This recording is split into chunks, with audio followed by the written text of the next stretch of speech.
Ceci est un livre audio autogénéré par Google. De la même auteure. De la même auteure. Quand l'Église détruit l'Harmattan 2019. Préface. En juin 2019, un ami médecin que je n'avais pas revu depuis plus de 20 ans m'a fait parvenir un manuscrit écrit par une de ses patientes. Lui-même faisait partie des auteurs d'un livre prémonitoire dont j'avais été l'éditeur aux Éditions du Seuil, en 1996, Les naufragés de l'esprit. Des sectes dans l'Église catholique. Comme son titre l'indique assez, ce livre parlait des dérives sectaires de communautés issues du renouveau charismatique. Écrit par d'anciens membres de ces communautés, il dénonçait avec force les abus spirituels qu'ils y avaient connus. C'étaient des gens intellectuels et cultivés. Ils se sentaient trompés et avaient le sentiment de s'être fait avoir, d'où une réaction de colère très présente dans les divers textes. Le mot abus était absent, mais c'était bien de cela qu'il était question, sans évoquer cependant des abus sexuels devenus dominants dans les années qui ont suivi. Le livre fut accueilli avec faveur par des catholiques de base, confrontés à ce qu'ils appelaient l'arrogance de ces communautés, mais il fut stigmatisé par la Conférence des évêques de France dans une déclaration de son secrétaire général de l'époque. Le manuscrit reçu par la poste était manuscrit, au sens littéral du mot, écrit à la main. Est-ce en raison de cette curiosité, aujourd'hui à l'heure d'Internet, que j'y ai jeté de suite un coup d'œil? En général, je laisse traîner un peu avant de lire les textes reçus. Quoi qu'il en soit, j'ai commencé à le lire et ne l'ai plus lâché. J'ai été en effet saisi dès les premières pages par le récit de la conversion de l'auteur à l'âge de 20 ans, vers la fin des années 70, dans un lieu d'accueil et une communauté où j'avais vécu moi-même quelques années auparavant. Elle y racontait entre autres comment, après sa conversion, enceinte à la suite d'une relation sexuelle avec un père jésuite bien plus âgé qu'elle, elle avait pratiqué un avortement dans des conditions lamentables, avant de continuer sa relation avec ce père pendant 1 an, en marge de et même dans sa communauté. La question s'est imposée à moi violemment, le connaissais-je ce père? Il s'est avéré que non.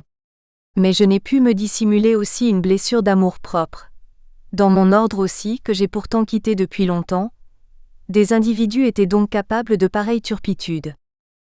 Le récit d'Anne Mardon en comptait d'autres.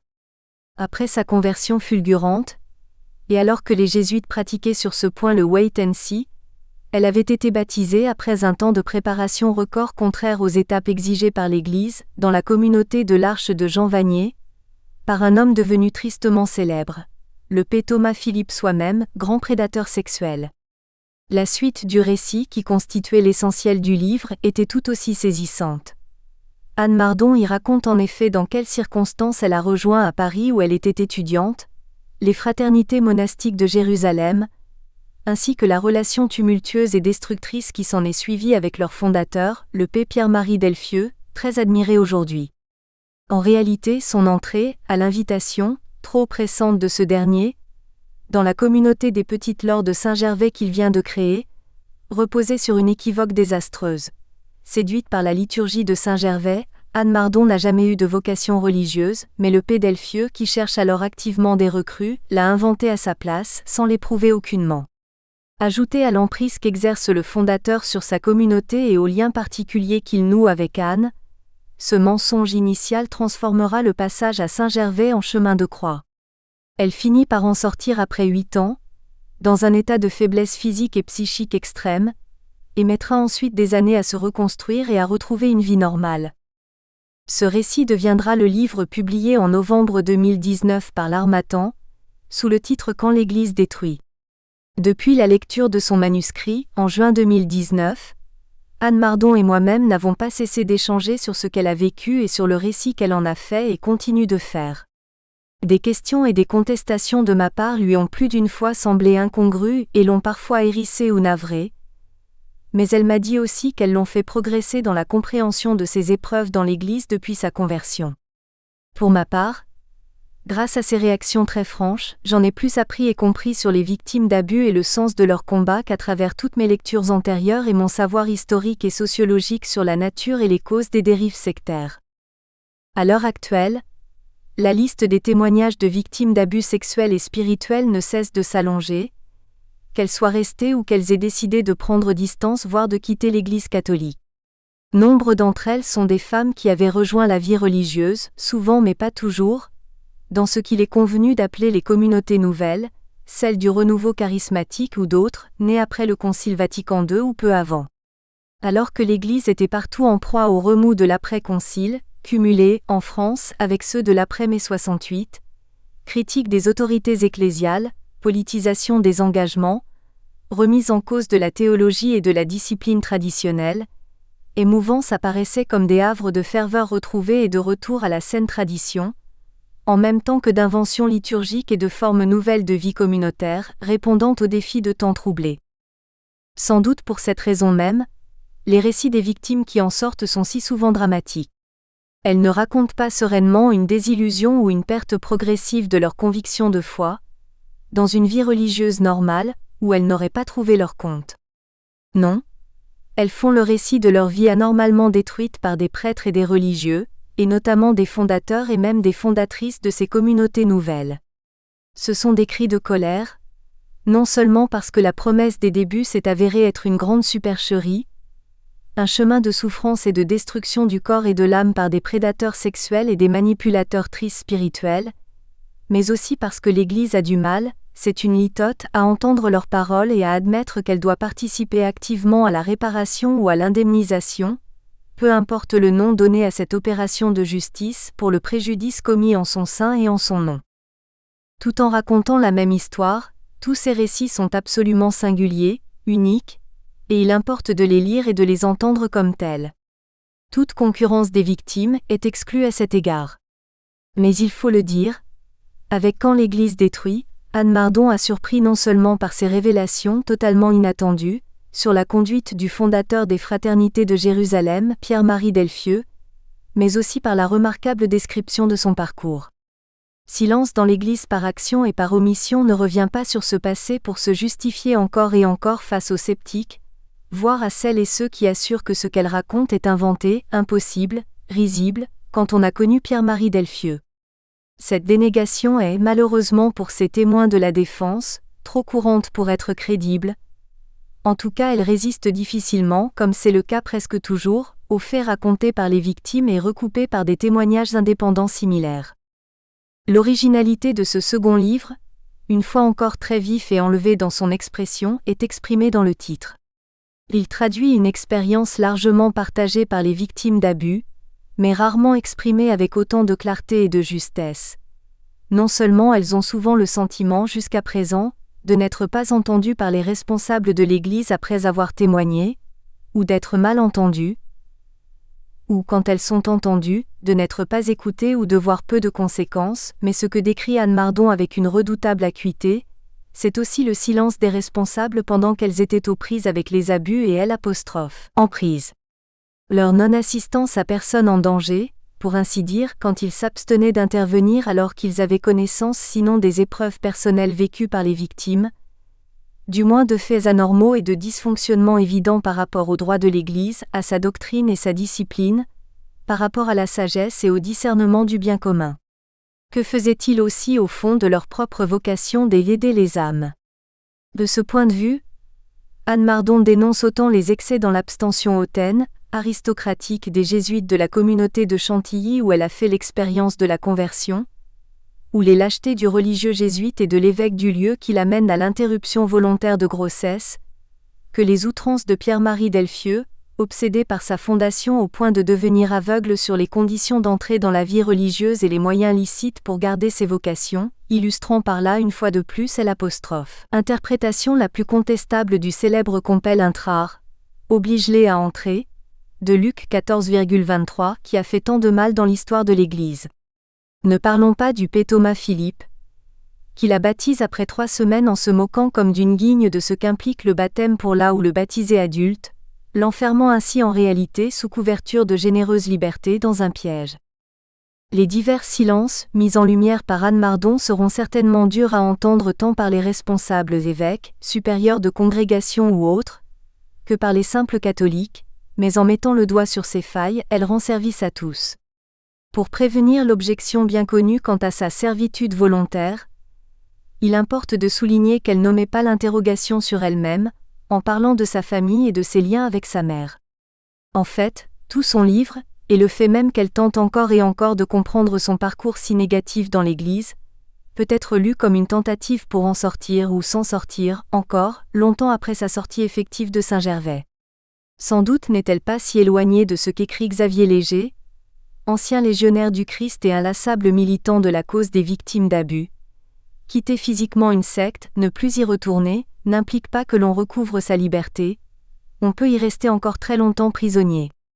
Pour réussir sa guérison définitive, il est nécessaire de faire un intense travail de relecture et d'accomplir l'acte le plus douloureux pour un ancien adepte. Accepter humblement l'idée insupportable d'avoir fait fausse route. L'antidote était à ma portée, mais l'emprise de la Légion m'a empêché jusqu'à présent de me l'administrer. Le seul obstacle à une guérison, c'est donc moi-même. Anne Mardon n'a pas été à proprement parler dans une secte, sauf à considérer comme telle l'Église entière, ce qu'elle est tentée de faire dans ces moments de colère et de découragement. Il importe d'entendre sa révolte, même si, croyons-nous, elle a été avant tout victime dans un parcours désespérant pour ceux qui font toujours confiance à l'Église, d'hommes d'Église inconsistants ou aveugles aussi, infidèles à l'évangile de la liberté, peu ou pas du tout courageux, sans discernement ni sagesse, avançant volontiers la raison d'Église comme d'autres invoquent la raison d'État, pour dissimuler les turpitudes de ses membres. Mais il faut ajouter, bien des laïcs catholiques sont eux aussi socialisés ou normalisés dans cet état d'esprit si peu rempli d'esprit, que le pape François a qualifié de cléricalisme. Historiens, sociologues, théologiens, peuvent certes et même doivent tenter de comprendre à partir de leur savoir ce qui s'est passé. En aucun cas, ils ne sauraient diminuer ou relativiser le savoir des victimes. Leurs paroles de témoins, avec la douleur qu'elles expriment, même si elle fait mal aux catholiques, et d'abord aux institutions, congrégations, mouvements concernés par leurs témoignages, est la plus juste et la plus nécessaire pour sortir de la spirale d'un cléricalisme mortifère et pour engager les réformes de l'Église qui s'imposent. Jean-Louis Schlegel. Avertissement. Cet essai fait suite à un premier livre, Quand l'Église détruit, dans lequel j'ai relaté mon très difficile parcours au sein de l'institution ecclésiale, mon baptême à l'Arche de Jean Vanier, ma relation avec un père jésuite aboutissant à une IVG, les terribles années passées dans les fraternités monastiques de Jérusalem, mon départ de celle-ci ainsi que ma lente reconstruction, pas encore achevée. Il n'est pas absolument nécessaire, mais utile de l'avoir lu pour comprendre les réflexions développées dans ce nouvel ouvrage. Il me faut répéter ici que ces réflexions me sont personnelles, fondées sur l'expérience qui est la mienne et qui se situe par définition dans des temps et des lieux donnés. Je n'ai bien entendu aucune prétention à élaborer des vérités générales et immuables. Si les pages qui suivent peuvent aider à comprendre le fonctionnement des mécanismes profonds qui sous-tendent les différentes formes d'abus, sexuels comme spirituels, perpétrés au sein de l'Église et ailleurs, mon cheminement continuera à prendre sens à mes yeux et je serai heureuse de les avoir écrites, quelles que soient les réactions qu'elles risquent de susciter par ailleurs. L'Église n'existe pas. L'Église n'existe pas. Ce furent les mots du vicaire général que je rencontrai un soir de juin 2020, au terme d'un petit périple. Je m'étais en effet tout d'abord rendue à la Conférence des religieux et religieuses de France, COREF, où j'avais été reçue, avec attention, simplicité et une grande bienveillance, par la présidente, sœur Véronique Margron, puis par un père secrétaire, juriste. Touché lui aussi par mon histoire, ce dernier n'avait pourtant pu que me confirmer de façon claire et abrupte ce que je savais déjà. J'avais vécu à Saint-Gervais des années durant dans une structure n'ayant aucune existence reconnue par les instances de l'Église. Il m'avait ensuite été conseillé de prendre rendez-vous avec l'évêque auxiliaire chargé de la question des abus au sein du diocèse de Paris. Après m'avoir écouté, celui-ci m'avait envoyé à son tour au vicaire général responsable du secteur où sont établies les fraternités de Jérusalem. À vrai dire, j'avais eu quelques réticences à le contacter. Car ce qui me paraissait le plus important à présent, ce qui me taraudait, en sus et au-delà des préjudices subis par la passée au sein des fraternités, c'était le besoin presque viscéral d'une reconnaissance ecclésiale des responsabilités dans ce qui s'était produit. C'était l'institution qui, depuis mon baptême jusqu'à mon départ de Saint-Gervais, ainsi que lorsque je l'avais interpellée ensuite, n'avait pas fait son travail.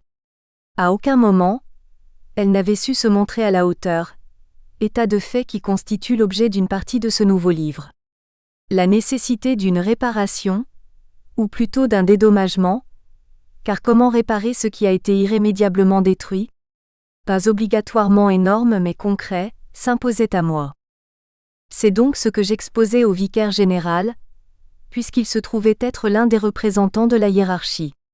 Il n'était pas le premier auprès de qui je formulais cette demande.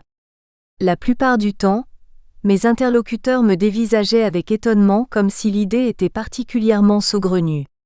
Je les voyais au mieux embarrassés, comprenant mal le sens de ma requête et en tout état de cause ne sachant comment la satisfaire. La question me semblait pourtant relativement simple. L'église dans laquelle j'avais eu le malheur d'entrer plus de 40 ans auparavant et qui avait saccagé ma vie avec une certaine application possédait des dirigeants, en tout cas des responsables qui devaient maintenant agir en tant que tels. Le vicaire recula un peu sur son siège, se redressa et laissa tomber cette courte phrase « L'Église n'existe pas ». Un léger silence avant d'ajouter « Ce sont les communautés qui existent et c'est à elles que vous devez vous adresser ». Je restai un moment stupéfaite.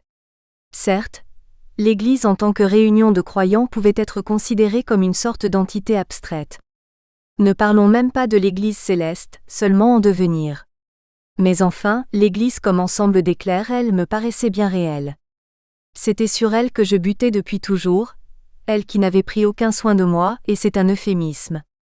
On pouvait douter de tout ou presque, dire que la justice ou Dieu n'existe pas, mais l'Église institutionnelle, hélas, avait un corps, était un corps, bien concret. Sinon, qui était le pape, les évêques et autres mitrés ou mitrables? Cet homme assis en face de moi était-il, sans s'en rendre compte et de façon peut-être prophétique, en train de nier sa fonction? Et presque au fond, si j'en croyais les grandes déclarations des clercs justement, de se nier lui-même?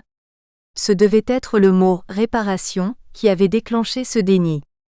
L'Église avait toutes les peines du monde à se voir dans le rôle ingrat et humiliant de réparatrice, hormis de celui des âmes, et uniquement lorsque les dommages n'avaient pas été causés par elle.